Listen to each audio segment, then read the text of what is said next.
Sir ಇಲ್ಲಿ ಯಾವುದೇ ರಾಜಕೀಯ ಡಿಸ್ಕಷನ್ ಆಗಿಲ್ಲ.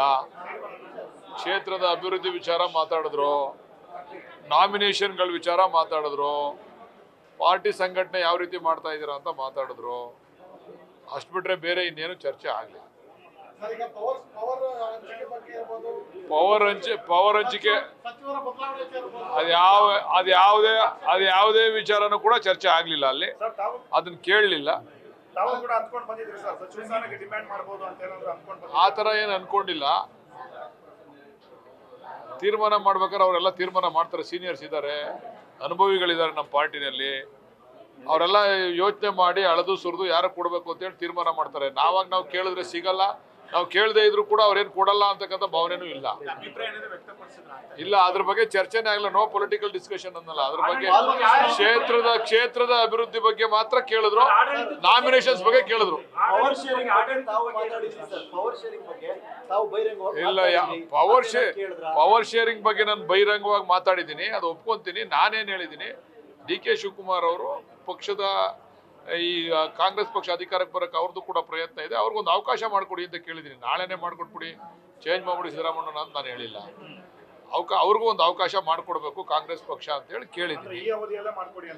ಅದನ್ನ ತೀರ್ಮಾನ ಹೈಕಮಾಂಡ್ ಮಾಡ್ತದೆ. ಅಷ್ಟು ದೊಡ್ಡವನಲ್ಲ ನಾನು. ಈ ಅವಧಿಯಲ್ಲೇ ಮಾಡಿ, ನಾಳಿಕೆ ಮಾಡಿ, ನಾಡದೆ ಮಾಡಿ ದೊಡ್ಡವನು ಈ ಪಕ್ಷದಲ್ಲಿ ನಾನು ಅಷ್ಟು ದೊಡ್ಡವನಲ್ಲ ನಾನು. ಅದನ್ನ ಹೈಕಮಾಂಡ್ ತೀರ್ಮಾನ ಮಾಡ್ತದೆ, ಯಾವಾಗ ಮಾಡಬೇಕು, ಯಾವ ಸೂಕ್ತ ಸಂದರ್ಭ ಅಂತೇಳಿ ಹೈಕಮಾಂಡ್ ತೀರ್ಮಾನ ಮಾಡ್ತದೆ. ಇಲ್ಲ, ಅದ್ರ ಬಗ್ಗೆ ನೋ ಪೊಲಿಟಿಕಲ್ ಡಿಸ್ಕಷನ್ ಅಂತ ಹೇಳೋದಲ್ಲ. ಪೊಲಿಟಿಕಲ್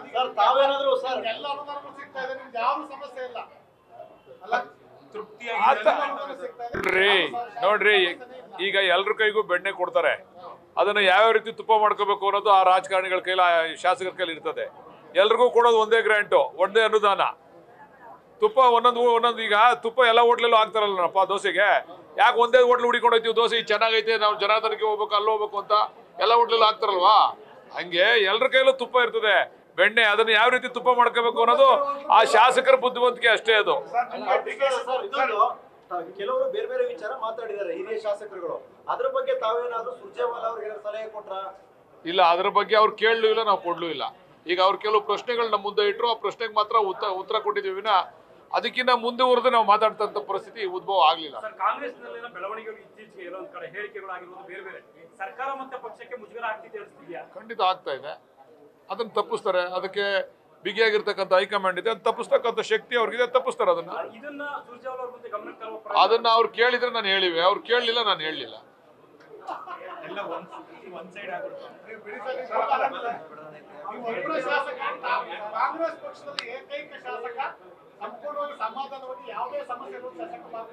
ಸಮಾಧಾನವಾಗಿದ್ದೀನಿ. ಅದರಿಂದ ನನ್ನಿಂದ ಯಾರವ್ರೆ ಅಂತ ನಿಮ್ಗೆಲ್ಲ ಗೊತ್ತು, ಅದರಿಂದ ಸಮಾಧಾನವಾಗಿದ್ದೀನಿ. Thank you very much.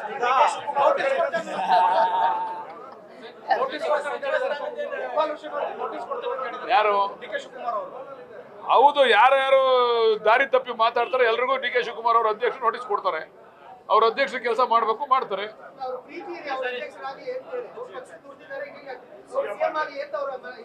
ಎಲ್ರಿಗೂ ಒಬ್ಬೊಬ್ಬರು ಪ್ರೀತಿ ಇರ್ತದಲ್ವೇನ್ರಿ? ಯಾರೇ ಆಗ್ಲಿ ಪಕ್ಷದ ಇದನ್ನ ಶಿಸ್ತನ್ನ ಮೀರಿ ಮಾತಾಡಬಾರ್ದು ಅಂತಕ್ಕಂಥದ್ದು ಅದ್ರ ಉದ್ದೇಶ. ಅವ್ನ ಶಿಷ್ಯ ಆಗ್ಲಿ, ಅವನ ತಮ್ಮ ಆಗ್ಲಿ, ಅವನ ಅಣ್ಣ ಆಗ್ಲಿ, ಎಲ್ರಿಗೂ ಕಾನೂನು ಒಂದೇ ಕಾಂಗ್ರೆಸ್ ಪಕ್ಷದಲ್ಲಿ. ಯಾರು ಹೇಳಿದ್ರು ಕೂಡ ಅವ್ರ ಇತಿಮಿತಿ ಒಳಗಡೆ ಮಾತಾಡಬೇಕು. ಅದನ್ನ ಇತಿಮಿತಿ ಮೀರಿ ಮಾತಾಡಿದ್ರೆ ಎಲ್ರಿಗೂ ನೋಟಿಸ್ ಕೊಡ್ತಾರೆ ಅಧ್ಯಕ್ಷರು. ಸಚಿವರಿಗೂ ನೋಟಿಸ್ ಕೊಟ್ಟವ್ರೆ, ಎಲ್ರಿಗೂ ನೋಟಿಸ್ ಕೊಡ್ತಾರೆ. ನೋಡ್ರಿ, ನಾನ್ ಕೇಳಿದ್ರೆ ಹೈಕಮಾಂಡ್ ಏನ್ ಕೊಡಲ್ಲ. ನಾನ್ ಬೇಡ ಅಂದ್ರೆ ಅವ್ರೇನ್ ನಿಲ್ಸಲ್ಲ. ನನ್ಗೆ ಯೋಗ್ಯತೆ ಇದ್ರೆ ತೀರ್ಮಾನ ಮಾಡ್ತಾರೆ, ಹೈಕಮಾಂಡ್ ಕೊಡ್ತದೆ. ಕೊಟ್ರೆ ಸ್ವೀಕಾರ ಮಾಡಿ ಕೆಲಸ ಮಾಡ್ತಾರೆ. ರಾಜಣ್ಣ ಅವರು ಹೇಳಿದ್ದ ಸೆಪ್ಟೆಂಬರ್ ಕ್ರಾಂತಿ ಯಾವ ಸರ್? ಮತ್ತೆ ರಾಜಣ್ಣ ಅವ್ರನ್ನ ಕೇಳ್ಬೇಕು, ಯಾವ್ಯಾವ ಕ್ರಾಂತಿ ಗೊತ್ತಿಲ್ಲ. ರಾಜಣ್ಣ ಅವ್ರನ್ನ ನೀವು ಕೇಳ್ಬೇಕು. ಬರೀ ಎಲ್ಲಾರನ್ನೂ ಹಾಕೊಂಡು ನೀವು ಕೇಳಿದ್ರೆ ಎಲ್ಲಾರು ಜಾಡಿಸಿದ್ರೆ ಹೆಂಗೆ? ನೀವು ರಾಜಣ್ಣ ಅವ್ರನ್ನೇ ಕೇಳಿ, ನಿಮ್ಮ ಕ್ರಾಂತಿಯ ಹಿಂದಿನ ಉದ್ದೇಶ ಏನು, ಏನಿದೆ ಅಂತ. ಯಾರ್ಯಾರ ಅಭಿಪ್ರಾಯ ಹೇಳ್ತಾರೆ ಅವ್ರನ್ನ ಕೇಳ್ಬೇಕು ನೀವು. ನನಗಂತೂ ಗೊತ್ತಿಲ್ಲ ಯಾವ ಕ್ರಾಂತಿ ಆಗ್ತದೆ, ಯಾವ ಬದಲಾವಣೆ ಆಗ್ತದೆ ಅಂತ.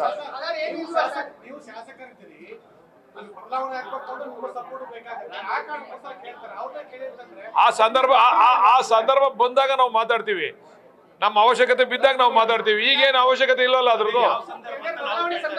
ಅವ್ರು ಹೇಳಿದ್ರಲ್ಲ ಬದಲಾವಣೆ ಆಗೋ ಸಂದರ್ಭ ಬಂದಾಗ, ಆ ಸಂದರ್ಭ ಬರುವಂತದ್ದು ಸನ್ನಿವೇಶ ಕಾಣ್ತಾ ಇಲ್ಲ ಈಗ.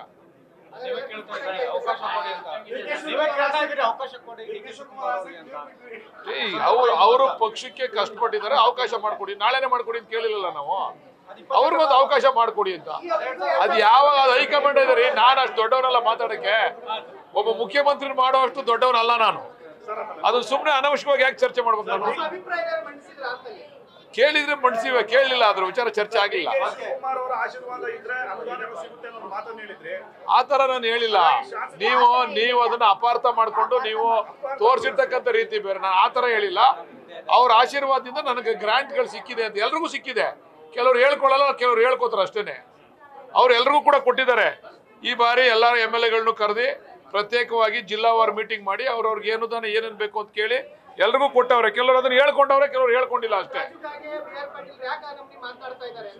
BR ಪಾಟೀಲ್ರು ಮುಖ್ಯಮಂತ್ರಿಗಳ ಆತ್ಮೀಯರು. ಅವ್ರು ಏನ್ ಬೇಕಾದ್ರೂ ಮುಖ್ಯಮಂತ್ರಿಗಳ ಹತ್ರ ಮಾಡಿಸ್ಕೋಬೋದಪ್ಪ. ಸುಮ್ಮನೆ ಏನೋ ಕೆಲವರು ಕೋಪ ಬಂದು ಮಾತಾಡ್ಬೋದು ಕೆಲವು ವಿಚಾರಗಳಲ್ಲಿ. ಅವ್ರಿಗೆ ಸ್ವಲ್ಪ ಏಜ್ ಜಾಸ್ತಿ ಆಗಿದೆಯಲ್ಲ, ಅವ್ರಿಗೆ ಅವ್ರದೇ ಆದಂಥ ರೀತಿಯಲ್ಲಿ ಈಗ ಕೆಲವರು ಗೌರವ ಕೊಡದೇ ಇರ್ತಕ್ಕಂಥ ರೀತಿಯಲ್ಲಿ ನಡ್ಕೊಂಡಾಗ ಬೇಜಾರಾಗಿ ಅದು ಮಾತಾಡಿರ್ಬೋದು. ಆದ್ರೆ ಅನುದಾನದ ವಿಚಾರದಲ್ಲಿ ಅವ್ರಿಗೆ ಎಷ್ಟು ಕೊಟ್ಟವ್ರೋ ನಮಗೂ ಅಷ್ಟೇ ಕೊಟ್ಟವ್ರೆ. ಎಲ್ರಿಗೂ ಒಂದೇ ಅನುದಾನ, ಮುಖ್ಯಮಂತ್ರಿಗಳಿಂದ ಹಿಡಿದು ಉಪಮುಖ್ಯಮಂತ್ರಿಗಳಿಂದ ಹಿಡಿದು ಎಲ್ಲ ಇಲಾಖೆನಲ್ಲೂ ಅನುದಾನ ಸಿಕ್ಕಿದೆ. ಆದರೆ ನಾನು ಮನವಿ ಮಾಡ್ತಕ್ಕಂಥದ್ದು ಮಂತ್ರಿಗಳಿಗೆ ಅವರವರ ವಯಸ್ಸಿಗೆ ತಕ್ಕಂತೆ ಗೌರವವನ್ನು ಕೊಡ್ತಕ್ಕಂಥದ್ದು ಕಲೀರಿ ಅಂತ ಹೇಳಿ ನನ್ನ ಮನವಿ ಅಷ್ಟೇ. ಅವರು ಹಿರಿಯರು BR ಪಾಟೀಲ್ರು ಹಿರಿಯ ಶಾಸಕರು. ಅವರು ಈಗ ನಮ್ಮ ಹತ್ರ ಮಾತಾಡಿದಾಗ ಅವ್ರ ಹತ್ರ ಮಾತಾಡೋಕ್ಕಾಗಲ್ಲ. ಅವ್ರದೇ ಆದಂಥ ರೀತಿ ನೀತಿಗಳಿರ್ತದೆ. ಅವ್ರಿಗೆ ತಾಳ್ಮೆಯಿಂದ ಕುಂಡಿಸಿ ಏನು ಸಮಸ್ಯೆಗಳನ್ನ ಆಲಿಸಿದ್ರೆ ಬಹುಶಃ ಇಂಥ ಸಮಸ್ಯೆಗಳು ಉದ್ಭವ ಆಗಲ್ಲ. ಎಲ್ಲ ಸಚಿವರು ಅಲ್ಲ, ಕೆಲವು ಸಚಿವರು. ಅದನ್ನ BR ಪಾಟೀಲ್ ಕೇಳ್ಬೇಕು, ನೀವು ಯಾರು ಮಾಡ್ತಾರೆ?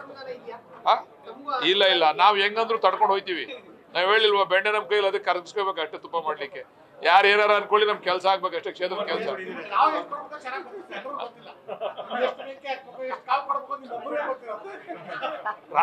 ರಾಜಕಾರಣಕ್ಕೆ ಬಂದ್ಮೇಲೆ ಕಾವು ಕೊಡೋದು ಕಲ್ತ್ಕೋಬೇಕು. ಕಲ್ತ್ಕೊಳ್ಳೋದ್ರ ಆಗಲ್ಲ ರಾಜಕಾರಣ ಮಾಡಕ್ಕೆ. ಇಲ್ಲ, ಅದ್ರ ಬಗ್ಗೆ ಪ್ರಸ್ತಾಪ ಆಗಲ್ಲ, ಬೇರೆ ಏನು ಪ್ರಸ್ತಾಪ ಆಗಲ್ಲ. Thank you sir, thank you very much. News first ನಿರ್ಭೀತಿಯಿಂದ ನಿಮ್ಮ ಪರವಾಗಿ.